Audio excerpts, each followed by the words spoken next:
Anica podigne oči s lutčijega švela k prozoru, uzrujano posadi lutku na tle, skoči na noge i skupivši pregačom švelo, pritrči prozoru. Snijeg pada, kako veselo pahuljice prše. Pogledajte samo. Ja, vidjeti pahuljice, ja. Dragoš došeta u modroj suknjici, pa se mimo sestrice popne na stolac. Pritisne nosić na staklo i ponovi važno. Snijeg pada. Iz drugoga kuta sobe, gdje je tupim nožem parao trup drvena konja, javi se Ćiro. Pa već dugo pada. A baš ga ima i mnogo. Da, u Sibiriji ima snijega. Visok je kao naš toranj. Pa to da vidiš. Pa neka je, ali ovo je naš snijeg.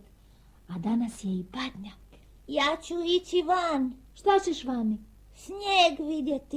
Ne smiješ. Znaš što je mama kazala? Tko ide van, neće mu Božić ništa donijeti.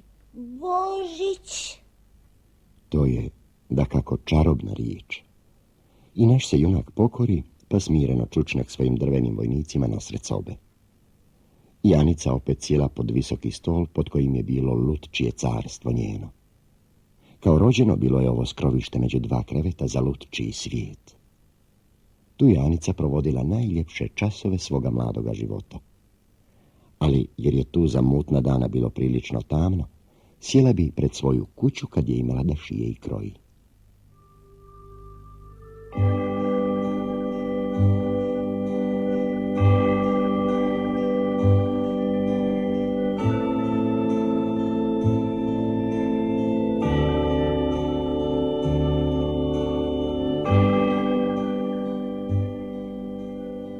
Dragoš se uzalud mučio da svoje drvene vojnike postavi u bojne redove.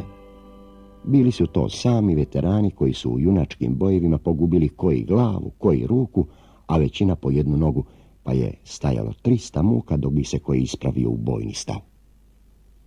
Srdne se Dragoš na jednog vojnika i tako ga snažno postavi na zemlju da mu je odmah odlomio jedinu još nogu. Ne valjaju ništa.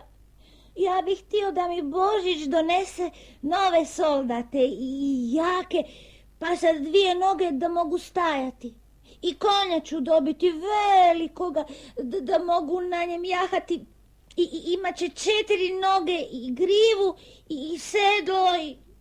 A dok se Dragoš gubio u slatkim sanjama, Ćiro je nožem napokon prodro konju u utrobu.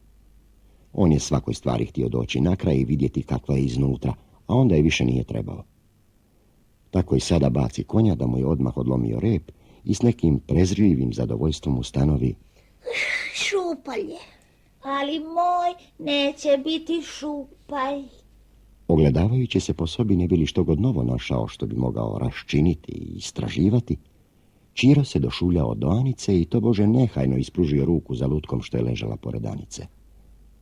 Oprezno i lukavo kao indijanac, sve gledajući na drugu stranu, spopane lutku za onaj snopić kose što joj je ostao na vrh tjemena i polako je odvuče k sebi. Anica je bila tako zadubljena u švelo da u prvi mah nije ništa ni opazila, ali onda odjedared vikne kao lavica koja brani svoje mlado i navali na Ćiru. Moja Jelica! Hoćeš opet da mi je rasporiš? Pa puna je piljevine. Kroz plač Anica istrgne lutku iz bratove ruke, da mu je s mjesta u ruci ostao onaj tužni snopić kose. Ćiro prezrivo trgne ramenom, a onda se odjedared glasno nasmija i sve se od smijeha savija pokazujući rukom na lutkinu glavu. Kako je čelava, kao pravi čoso. Hala je smiješna. I ja vidjeti čosu. A Anica, kako se zapanjila, u prvi mah nije znala hoće li planuti na brata Barbarina, što je onako nesmiljeno operušao njenu ubogu Jelicu, ili bi od tuge ili još više od bespomoćna jada zaplakala. Odluči se za suze. Suze svagda olakšavaju i preveliku tugu i preveliku srdžbu. Zajecala je djevojčica i stala očajno namještati već sasvim skrčenu i plješivu vlasulju. I nije se znalo teku li suze radi bratova barbarstva i tvrda mu srca ili radi lutke same. Jer eto, nije se dalo tajiti. Njezina je Jelica već stara i ružna, upravo smiješno ružna. Aničin plač natjera staru sluškinju Kristinu da usplahirano uleti u sobu. Šta je naopako? Šta se dogodilo? Da se ni danas na badnjak ne možete složiti? O, Kristina, moja Jelica. Čiro, pa ti... Jel to lijepo? Pa što? I onako je već ružna i stara. A Anica će sigurno večeras dobiti novu. To se još ne zna. Pokušao Čiro da sebe ispričava, a sestru da tješi. Nada u novu lutku ublaži vidno Aničine suze i one pomalo prestanu teći. Međutim je Kristina sjela na maleni stočić s druge strane lutčije sobe i uzela Jelicu iz ruku raspakane djevojčice, razmotala pletivo i počela plesti. Za njom ješe ušao i veliki bijeli macan, pa se smotao njoj na krilo i počeo slatko plesti.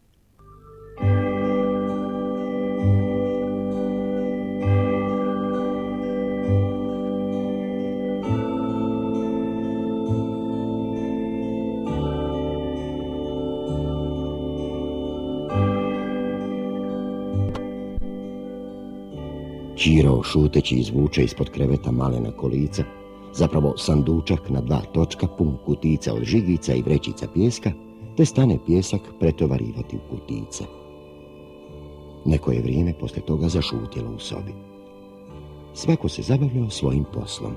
Kristina plela, debele su pletače veselo zveckale, Dragoš još vazdan namještao vojnike, Čiro tovario i pretovarivao, macan hrkao, drva u peći praskala, vani snijeg prhao, a Anica kitila šešir i kušala ga na Jeličinoj glavi. Zbilja je stara i ružna. Ništa joj više ne stoji. Da mi je samo dobiti novu lutku. Onakvu kakva je Melankina, sa spavajućim očima i sa žutom kosom. Ali bih onda bila sretna. Gle, odjedare ti je Jelica stara i ružna. A dok nisi vidjela Melankine, bila ti je ova dosta lijepa i dosta mlada. Nitko ne može vas da biti ni mlad ni lijep. I ti ćeš jedanput ostarijeti. Da, ali vidi samo Kristina kako joj je nos već tup i lice izgrebeno. Na jedno oko je čak i slijepa. Pa i ova brazgotina gdje ju je Čiro rasporio. Pa što? Pa puno je piljevine. A istina je, već je prilično otrcana. Ali kad joj navučeš novu haljinicu, što si joj sašila za Božić, odmah će ljepša biti. Da, ali ta haljina za nju je i odviše lijepa. Anica se zavuče pod stol u lutčiju sobu, izvadi iz lutčijeg ormara haljinicu i stane preko srca Jelicu oblačiti, ali brzo sustane. Ružna te ružna. Neću je ni obući, neka ostane u krevetu. Što će mi? Anice, ala si ti rđava, mati. Što bi ti da tebe mama na Božić ne oblači? Vidi kako te Jelica tužno gleda. Anica obori glavicu. Bilo je u nje meko srce i uhvati je smilovanje spram ružne lutke i stara ljubav spram stare drugarice svoje Jelice. U to se polagacko spuštao suton. Snijeg sve jače prašio.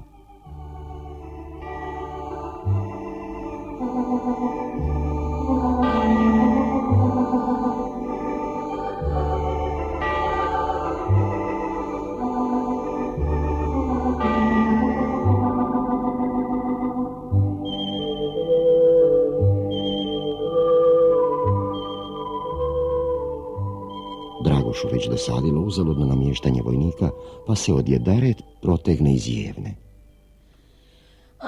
Samo da već hoće biti mrak. Je li, Kristina, kad bude mrak, onda će doći Božić? Naopako, Čiro, što ti to opet paraš? Jesi li pametan? Nožem bockati po stolcu. Čiro se zbuni, trgne naglo rukom i zablene se u sluškinju. Ta bogo moj, i njemu već dosadilo tavorenje, pa dok se ogledavao po sobi čega da se prihvati, ruka mu i nehotica nožem bockala po svlaku stolca, kao da već i ona sama hoće da istražuje stvari iznutra. Ja bih trebao komadić kože. Što će ti koža? Napravio bih balon. Trebao bih tanku, bijelu kožu, onakvu od kakve je Aničina lutka. Šta bi još? Baš bi je htio čitavu rasporiti. A Kristina, kad će već biti noć? Ja bih već htio imati svoga konja. A Bog zna hoćeš li ga dobiti. Hoću, moram. Iha, da vidiš kako ću onda jahati. Džiha, džiha. I bić mi treba da ga tjeram ovako. Ja baš ne marim za konja. Pa što će mi onakav konj koji se ne miče s mjesta? Ja želim kola, prava kola, da ih mogu voziti kamo god ja hoću. I u Ameriku čak. U Ameriku je daleko, čak preko mora. Tamo ne mogu. Ali u dvorište, na sokak, i oci i stipici u donji grad kumi. Čiro se stane primicati vratima što su vodila u drugu sobu. Bilo mu je naime kao da je čuo nekakvo šuškanje za vratima. Oprezno pritisne rukom bravu, brava škljocnu, ali vrata se ne otvoriše. To je neobično. Nemoj, Čiro, poplašit ćeš Božić i otiće, a neće ništa ostaviti. Da, kakav bi mi to bio Božić koji bi se plašio? On se nikoga ne boji. Ali možete i pokarati zbog tvoje nestrpljivosti i ostaviti šibu. Čiro, međutim, spljošti lice na pukotini vrata, jer napokon malo prisluškivati valjda se može. Dragoš se tisne bratu da i on gleda, a onda se odjedared baci na zemlju, pa spljošti lice na tlima da vidi ispod vrata. Nešto je šušnulo. Već miriše po Božiću. Čiro se uzvrpolji, pa i on legne pokraj Dragoša na pod. Što to gledate? Stid vas bilo, ako kaže mami i tati. Ma ti tuži, baba. Tuži, baba. Ajdete, pripovjedat ću vam nešto o Božiću. Dragoš na te zamamljive riječi skoči i došeta pred Kristinu i podlaktivši se o njeno koljeno, upre pohlepne oči u staru sluškinju. Pripovjedaj. Čekaj malo dok prebrojim očice. 2, 4, 6... Što ćeš pripovjedati? Strpi se, čovječe. Evo, sad si me pomeo, sad moram iznova brojati. 2, 4, 6... I jesi već brojala? 16, 18, Jesi brojala? 20, 21... I hoćeš pripovjedati o sveta tri kralja? O badnjoj noći, Kristina, kako je išla sveta Marija sa svetim Josipom. Pa neka vam bude. O badnjoj noći.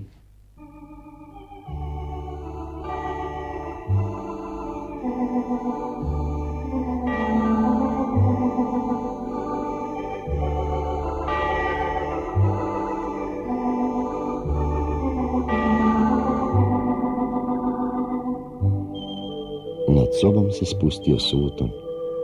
Kroz rešetku peći prosulo se crveno svjetlo žara po sobi. S prozora blistao blijedi snježni sjaj, a zamalo zasvijetli ulična svjetiljka, pa se razvije kroz prozor svjetlo u sobu. I tako se u tom svjetlom mračju divno slušalo pričanje stare Kristine, da se i Čiro počeo odmicati od vrata, a Dragoš je gotovo savlegao u krilo pokraj Macena, koji je i dalje zadovoljno i voljko preo i hrkao. I Kristina pričala o badnjoj noći. Bila ciča zima. Snijeg padao gusto. Ljuti sjever duvao i tresao drvećem. Mrak je bio da ni prsta pred nosom nisi vidio. U toj strašnoj noći putovala sveta djevica Marija sa svetim Josipom. A čuj, Kristina, tamo gdje se Isus rodio, tamo ne pada snijeg. Tamo je uvijek toplo. A šta ti znaš? Ali ja znam, učio sam u školi. Pa neka si, ali ja velim, snijeg je padao pa mirna Bosna. Ako ti nije pravo, neću dalje ni pripovijedati. Pripovjedaj, Kristina, šta se ti imaš petljati u pripovjetku? I ja sam to učila u školi. Ali ja volim misliti da je padao snijeg i da je duvao ljut vjetar i da je bila strašna noć. Da, Kristina, molim te, pripovjedaj dalje. Dalje. No pa kazala sam već da su u toj noći putovali djevica Marija i sveti Josip. U pustari sve bijelo od snijega, a ni kuće ni žive duše na daleko i na široko. Jesu li se bojali? Nisu, jer su bili dobri. Ali da je došao lav ili vuk i proždro ih. Opet se nisu trebali bojati, jer ih je Bog čuvao. A kamo su onda došli? Došli su u grad Betlehem, ali nigdje nisu našli stana, Zašto? jer su sve kuće bile pune. Zar nisu imali prijatelja da ih prime? Nisu. Pa gdje su onda prenoćili? Došli su do jedne staje i pusti ih gospodar one kuće da prenoće kod krava i volova. Na slami. Da, na slami. I nisu se bojali volova i krava da će ih bosti rogovi. Šuti već je Daret i pusti neka Kristina pripovijeda.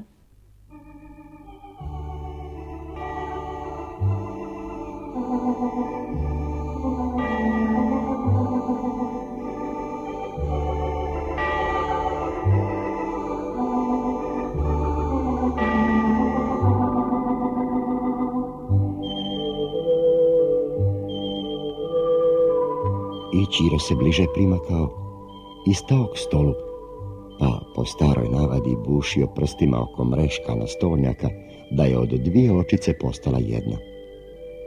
Kristina nastavila pripovjedanje. U sobi bivao sve veći mrak, naokolo je sve bilo tiho, samo u peći pucketala drva, a vani duvao vjetar, ma sve neobično, nimalo kao druge dane. Dragoš se još bliže tiskao do Kristine. Oko staje je zavijao vjetar, a krave i volovi rikali na neobične goste. Ali im je dragi Bog zapovjedio da šute i neka dahom svojim griju svetu Mariju i svetoga Josipa. I odmah su oni znali, jedno drugome kazivali, da će se one noći roditi dijete, Isus. Pa su zašutjeli i čekali. 2, 4, 6, Onda Kristina? 12, 14, 16... Najedanput se zasjelo nad stajicom čitavo nebo. Nije li tako, Kristina? 24, 25. Da. I otvorilo se nebo i bilo je sjajno da nisi mogao pogledati. I pokazu se anđeli koji su na rukama držali malo djetešce Isusa. S neba padale sjajne zvijezde oko djetešceta, a anđeli su pjevali tako krasno da je u stajici sveta djevica od milja zaplakala. Onda se otvorio krov na staji i anđeli spustili djetešce Mariji u krilo. Je li Marija bila jako vesela? Da kako? I počela se Bogu moliti i hvaliti ga za to lijepo sveto djetešce. A sveti Josip? I on se molio Bogu i svi su... A volovi, krave? Oni su dahom svojim grijali djetešce. A djetešce Isus? Što je ono radilo? Lijepo je mirno gledalo. A bilo je dobro i lijepo i sjalo se kao sunce. Ma pravi mali Bogo. Jer to nije bilo dijete kao svako drugo, već Božje dijete. Mali Božić. Ono nikada nije plakalo ni vikalo. Pa ni ja ne vičem i ne plaćem uvijek. A je li Kristina, je li istina da ima ljudi koji u badnjoj noći mogu razumjeti što životinje između sebe govore? Da kako da ima, ali to su samo onakvi ljudi koji su se rodili u nedjelju. Pa ja sam se rodila u nedjelju. Onda bih i ja mogla razumjeti. Da, ali nije to lako. To se može samo po noći do 1 sat. I onda to mora biti dobar čovjek, bez ijednog grijeha. I životinje smiju govoriti i sve kako su negda mogle govoriti, ali ih je Bog kaznio, pa sad mogu samo 1 put u godini, u badnjoj noći. Da bi i moja Jelica progovorila noćas, kako bih ja voljela da hoće govoriti. Ovako vas da šuti, njema je i gluha. Da mi je dobiti novu i lijepu lutku koja može zaklapati oči i govoriti. Pa šta bi imala od toga kad bi se s njom mogla samo svake godine 1 put razgovarati? I ja bih htio imati pravoga živog konja koji bi grizao sjeno, rzao i hodao. Šta, govoriti mogu samo ljudi, a životinje ne mogu i ne trebaju. već samo poslaje. Mačka mijauče, a konj rže. I moj će konj rzati. A gdje je mama tako dugo? Već je mrak i skoro će doći Božić. To valjda znaš da je otišla kumi. Joj, nešto bijelo proleti ispod prozora. To je bio anđeo. Da, anđeo. To je vjetar stjerao snijeg s krova. Nije istina. Ja sam baš dobro vidjela krila i tanku bijelu suknju. I ja, vidjeti i ja. Dragošćena sestrin usklik plaho stisnu Kristini pod pazuho i odavde slao junačke poglede k prozoru. U isti mah opet zapuhne vjetar, ali ništa se nije vidjelo. Vidiš da nije bio snijeg, jer sada nije bilo ništa. Je li, Kristina, da anđeli danas obilaze po zemlji i nose djeci božićna drvca i darove? To se razumije, da kako? Samo dobroj. Kristina je odložila pletivo i k sebi privila pod jedno pazuhno Aničinu glavu, a pod drugo svega Dragoša, dok se Ćiro naslonio sprijeda na njeno koljeno. U drugoj sobi opet nešto zaštropotne. Djeca se kao ubodena usprave. Jeste li čuli? A šta? I sad ćemo malo pjevati, da se dobro naučimo. Hoćemo li? Hoćemo. 3, 4. Oj, pasiri čudo novo, niste nigda vidjeli ovo. U jaslicam prostim rodio se Bog, koji s neba siđe radi puka svog. Betlem evo nije daleko, znajte da vam istinu reko. U štalici prostoj leži djetešce, na slavici oštroj kao janješce.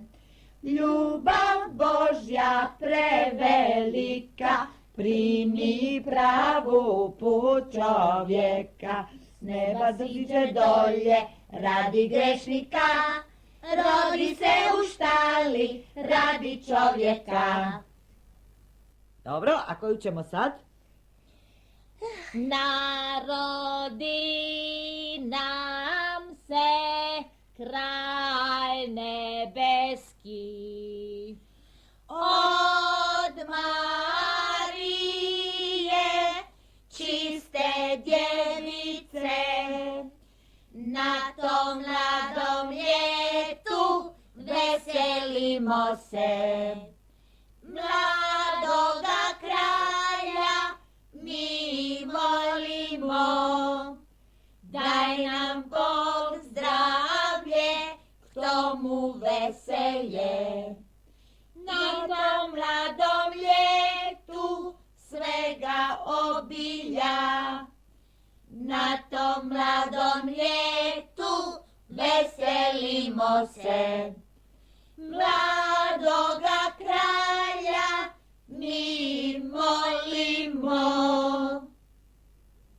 I tako bi pjevali sve po redu božićne pjesme, ali najdalje vani u kuhinji zaore glasovi ljudski. Kristina otvori vrata, a to sred kuhinje, sve bijela od snijega, kuma.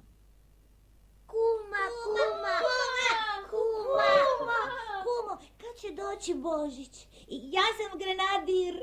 I Dragoš prihvati kumin ogromni kolčak od divlje mačke, pa ga posadi sebi na glavu i ushoda se po kuhinji. Šta naopako, moj kolčak, odmah daj ga ovamo. Nije to igra za djecu. S tim valja pobožno postupati. Ja imam ga već 30 godinica. Valja još barem toliko da poživi. Tako. Evo, Anice, idi pa ga spremi nekamo da mi ga tko ne raznese. Od macana ga čuvaj, znaš? To je krasno vrijeme, baš pravi badnjak. Tako, Kristina, razastrite kabanicu da se osuši, a ove kaljače spremite da ih nađem kad se vratim. A kumo, gdje je mama? Kristina je rekla da je kod vas. Kod mene? Da. Otišla još nekamo po poslu, a ja eto pošla naprvo da vidim što mi to radi. Dođite, kumo, u sobu. Pjevali smo, a Kristina nam je pripovjedala. A vi još u mraku. A šta će vam mrak u sobi? Tako je lijepo u mraku sjediti. Ja to tako volim. Znate, kuma, da vam samo kažem, malo prvo sam vidjela Anđela kako je izletio iz druge sobe. Šta na opeku? To valjda nisi. Jesam, baš jesam, kuma. Čiro kaže da je to bio snijeg što ga je vjetar stresao s krova. Ali ja sam zbilja nešto vidjela. I taj Čiro hoće sve bolje da zna. Ali ja ne dam. Samo se ti ne daj. Sad će nam kuma pripovijedati. Pripovjedaj, kumo, o hajducima. Pa što bi o hajducima? Te ti bi se prvi bojao. Šta? Ja se ne bojim. Ne bojim se ni cara, ni bana, Ni pečena purana što viri tamo iz zapečka. Kristina, upalite svjetlo. Čini mi se zbilje da se naš soldat boji. A kad sjene svjetiljka, a ono se Dragoš stisnuo do kume i ušutio, i velike mu modre oči plaho zvjeraju po kutovima sobe. Šta se plašiš? Da vidiš da ti se seka ruga. A čak pečena purana. Moj sinko, taj se tebe boji da ga ne pojedeš. A? Dragoš se odmah udobrovolji, no do pričanja više nije ni došlo, jer malo zatim nastane opet vani klopot ljudskih koraka i zaori očev glas. Tata, kad će već doći Božić? Samo mir i strpite se. Baš je zima. Pravi badnjak. Ali, hajdmo k večeri. U to je i mama od nekudana došla, već opet u kućnom odijelu, i svi posjedaše oko svečano iskićena stola.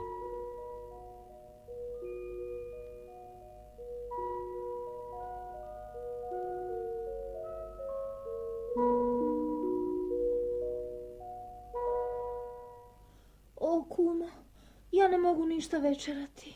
Ja sam već gotov. Ja gotov. Ali drugi još nisu gotovi.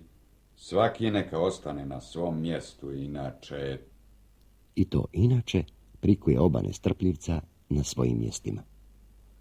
Potom nesta oca kroz kuhinju i nakon daljnjih 5 časova koji djeca jedva otrpiše, stojeći bez daha u najvećoj napetosti, zacilikne u gostinskoj sobi sitno zvonce i djeca polete na vrata, ali tu se ustavi sve troje kao ukopano.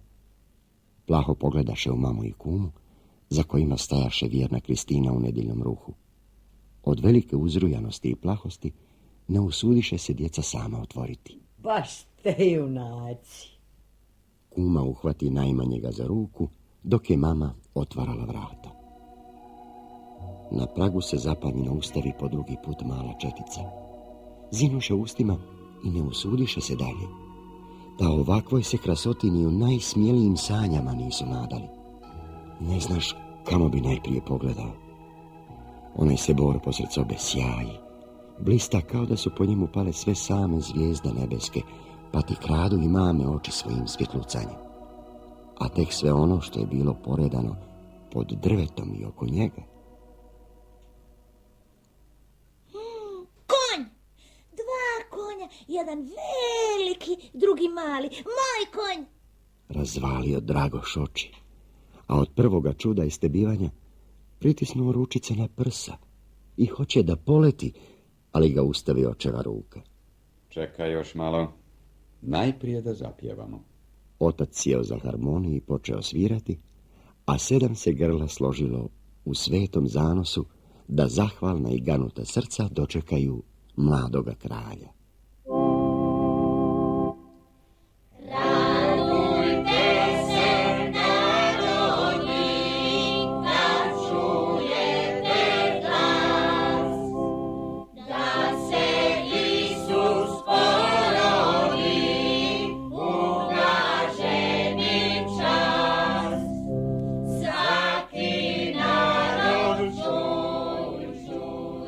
Dragoš je pjevao što je jače mogao, crveneći se u licu kao rak i neprestance škiljeći onamo gdje su stajali konji.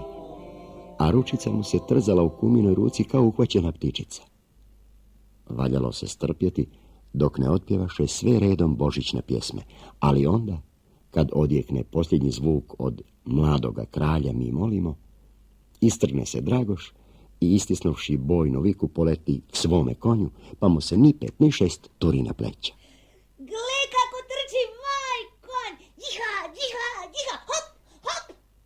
Čiro je sasvim mirno i sabrano podnio prvo iznenađenje, a onda se otisne k svome konju i stane ga pomamno razgledavati od uzda do kopita. Međutim, Janica ugledala pod borom ispunjenu svoju vruću želju. Lutka je bila velika i krasna, s pravom plavom kosom i licem kao u djeteta, a tek haljina, pa šeširić, sve od modre svile s bijelim čipkama, a noge obuvene u modre čarapice i žute cipelice. Ta prava mala vila. Anica je stajala sklopljenih ruku, nevješta da izusti samo i riječ i gotovo blijeda od radosti. Napokon tiho dahne s pritajenim blaženstvom i pogleda oklijevajući, ali sjajna oka u majku, kao da se boji da nije sve samo prekrasan san. Mama, No, pa digni je.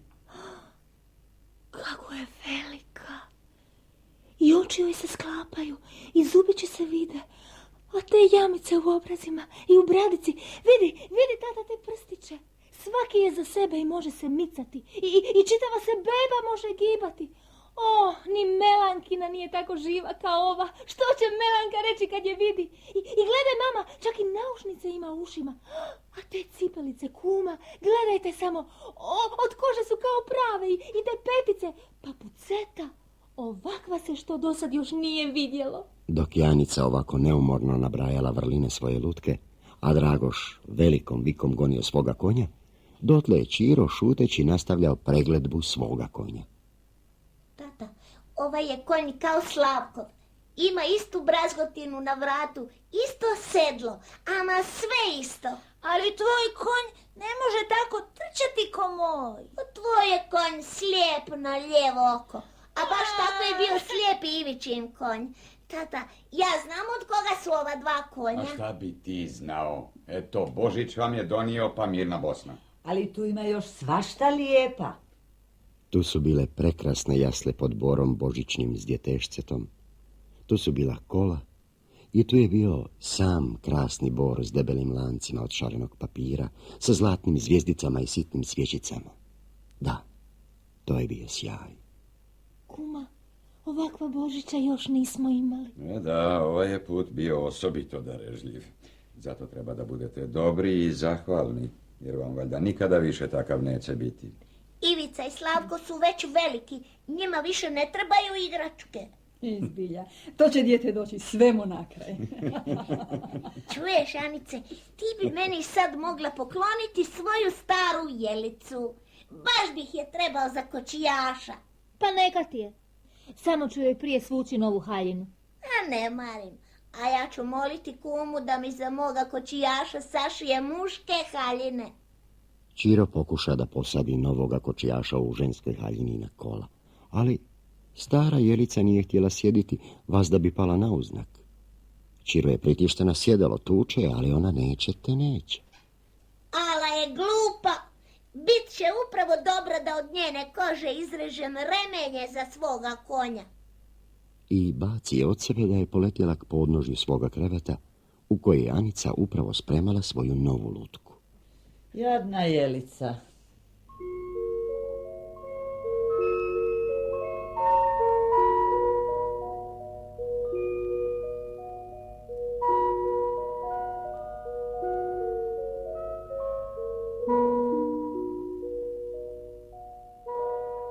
Kad izminu sat do kojega je bilo dopušteno bdjeti i igrati se, valjalo je potražiti posteljice i pomoliti se Božiću za laku noć.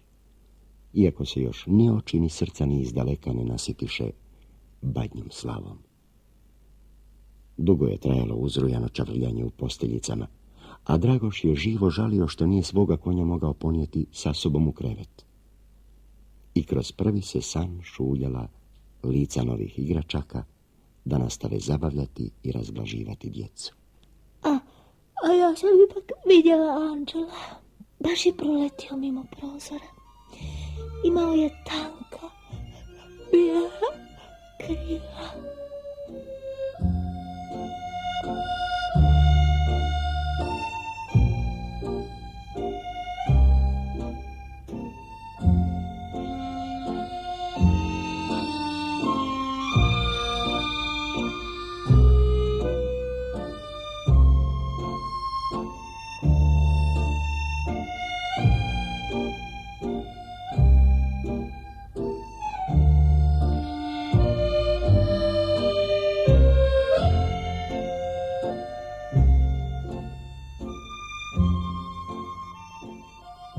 anđeo sna raskrivio se nad djecom. Sobom se razlijevalo sitno rumeno svjetlo kandila. Sve je bilo tiho. Ali nije to gluha tišina, već je prozirna, pa u njoj čuješ zvuke što ih po danu ne čuješ. Sitne zvuke, tajanstvene i opet nekuda pouzdane i znane. To su priče djetinji, svjetli sanci koji se roče u mučaljivoj noći da ono kažu što ne mogu kazati po danu, kad tu nježnu i pahuljavu čeljad smeta nametljivo dnevno svjetlo i dnevna buka. U neko doba noći Anica se probudi. Otvori oči. Vani se orila zvona za ponoćku. Sjetila se da je tata s mamom i kumom otišao na polnoćku, a Kristina valjda u kuhinji spava. U sobi je tiho i rumeno je svjetlo obasjalo. Ravno do svojih nogu vidi sjeno vrata što vode u drugu sobu. Ta su vrata napola otvorena, prozori su zastrti zavjesama. Braća u svojim posteljicama glasno dišu i koprcaju se u snu. Anici je bilo neobično pri duši. Najdalje iziđe sjena vrata oštrija kao od nekog svjetla što je pomalo svanjivalo u drugoj sobi. I to svjetlo bivalo jače, pa se već sasvim dobro razabirale stvari, kreveti i stol i ormar i lutčija soba u najvećem neredu kako je sinoć ostavila. Djevojčica se uspravi u krevetu, siđe s kreveta i došulja se do vrata. Aničine se oči i uši ustavene na ovoj lutki. Ležela je poluotvorenih očiju u krevetu stare jelice pod cvilenim pokrivačem. Stara jelica ležela u košulji donjici, u kraj kreveta na podu, u najneudobnijem položaju, kako ju je Čiro sinoć onamo bacio. Lice je bilo jadljivo i tužno. Iz jedinoga je ukočenoga oka škriljila na novu lutku, a blijede se i izgreble usne od čuda micale u govoru. Stara je jelica progovorila. Grlo joj je bilo tanko i piskutljivo. Takav ti je svijet. Dok tebe nije bilo, bila sam joj dosta dobra. Sa mnom se igrala i razgovarala, u krevet me lijegala i oblačila u nove haljine. A sad što si ti došla, s mene sukla jedinu bolju haljinu i bacila me kao istrošenu stvar u kraj, a ti se širiš i valjuškaš u mom krevetu. A sve samo zato jer si ti nova i lijepa, jer su u tebe sjajne oči i rumeni obrazi, a ja sam stara i slijepa i izgrebana u licu. Kao da sam ja kriva što sam stara i što više nisam lijepa. Dosta sam joj služila i bila sam Anici lijepa, dok nije vidjela ljepše lutke. Kao da je sve ono baš i dobro što je lijepo. Grizli me miševi, izmrcvarila me djeca, izgrebla mi lice, izbila oko. Kao da to ne boli. Pa ipak, i ja sam nekda bila mlada i lijepa kao i ti, pa ne misli da ćeš i ti vas da biti tako lijepa. Čekaj samo da poživiš tako dugo kao ja, pa će i tebe baciti kao i mene. Tko jednome krene vjerom, taj će i drugome i trećemu. A tko zna, hoćeš li ti toliko dobra učiniti koliko sam ja u svome vijeku? Šta sam ja sve već doživjela? Koliko djece obradovala? A šta ti još umiš pripovijedati? Da, vidim ja već kakva me sudbina čeka. Za kočijaša me htjedoše, ali čak ni zato im već nisam dosta dobra. Rasporit će me, moju će kožu razrezati na remenje. Nije li to grozno? Nije li to crna nezahvalnost od Anice? Za moju vjernu službu što sam dočekala pod stare dane? Bacila me kao staru cipelu, a negda me je voljela, a sada, o Bože, Bože, kako to boli, boli. Anici padne teška tuga na srce. Ona se istidjela i žao joj bude zapuštene jelice, tako žao da je i ona počela plakati. Sirota jelica, kako ju je ljuto rastužila. Kako je grdno Anica nezahvalna. Ali ona hoće sve da popravi. Primit će jelicu natrag. Voljet će kao i prije, pa baš bila je ružna i stara. I brinut će se za nju, kao i do sada.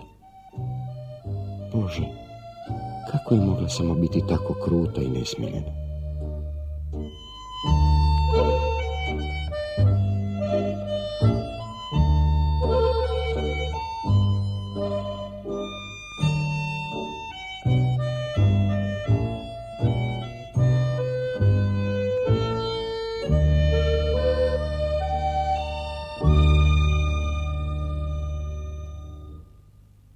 Anica se odjedared kao nekim čudom našla opet u krevetu, zabušivala glavicu u jastuk i jecala.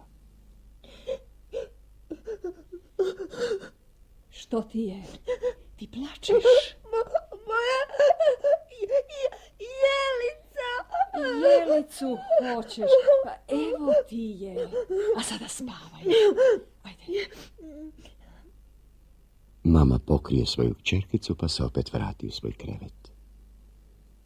Anica pritisne svoju Jelicu k sebi i skrušeno odluči da će popraviti svoj grdni grijeh. Kad drugo jutro osvanulo, još tamno kako već zimsko jutro svanjiva, a djeca još ranije nego obično poskakala iz svojih posteljica, pa u kuhinju Kristini, koja ih je umivala, oblačila i s njima se Bogu molila. Dječaci nahrupiše nestrpljivo u božićnu sobu da se uvjere, nije li sinošnji sjaj bio tek samo san. Anica se zavukla u kut k prozoru i stala nešto tajno šuškati. U krilu joj stara Jelica, na dasci kutijica s bojama što je bila među božićnicama, pa je zaposleno kitila Lutkino lice. Najprije ga svega nabijelila, onda nacrvenila obraze i usnice, da je sve drčalo odrumenila. Onda crnilom načinila obrvice pijavice, a na ono slijepo oko izraže i prilijepi komadić papira, pa nariše modrilom novo oko. Kad svrši svoje djelo, a bila se sva uznojila i obrazići joj gorili, baš kao jeličini što su se rumenjali, pođe u kuhinju i šapne Kristini. Imaš li kudjelje da mi daš? Šta će ti kudjelja? Tako, treba mi. Rada sam načiniti kosu Jelici. Aha. Čekaj, imam ja nešto bolje. Tu sam ti ja pred nekoliko godina dobila od tvoje mamice stari kolčak i od njega sam načinila tople narukvice za zimu. Nešto mi je ostalo, a bit će za Jelicu kao naručeno. Brzo nađe nešto krzna, Anica u to donijela lutku, a Kristina namiješala od brašna i vode ljepivo, pa stala graditi lutki kosu. Vidiš kako će to divno biti. Kratka do duše kosa, ali i u tvoje su učiteljice ostrižene vlasi, pa Jelici upravo lijepo stoji. No kako je opet lijepa. Tko bi je prepoznao? Metni je sada u sobu u zapećak na policu, nek se dobro osuši.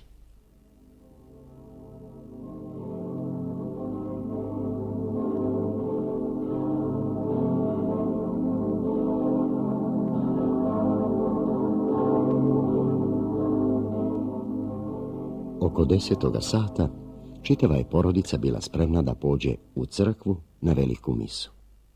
I Dragoš smije, on je u crkvi uvijek vrlo miran, on pored svoga konja i vojnika najvoli crkveno pjevanje i nitko sretniji od njega kad smije stajati kraj orgulja dok tata svira.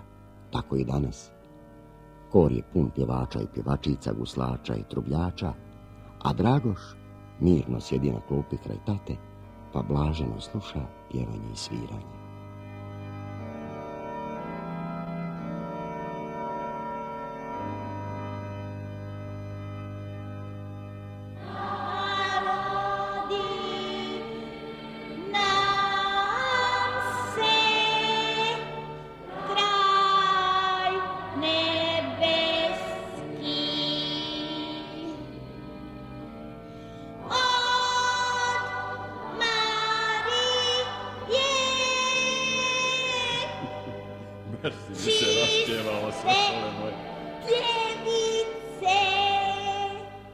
Onda je bio božićni objed.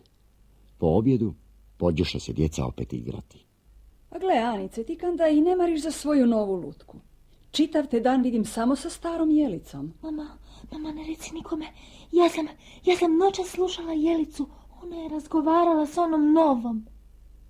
Jelica se razgovarala. Pa što je govorila? Tužila se da sam je zapustila i je li mama da ne bi bilo pravo kad bih je sad odnemarila, jer imam novu. Jel da, mama? I Anica učini kako je svagda činila kad bi joj srdašce bilo prepuno. Ona zaplače, jer nije drugačije znala kako da se oslobodi svega onog neizreciva što joj je onako bolno i milo, slatko i toplo, prepunilo malo srce. A oba brata, jašući za okladu na svojim hatima, pjevahu što ih je grlo nosilo.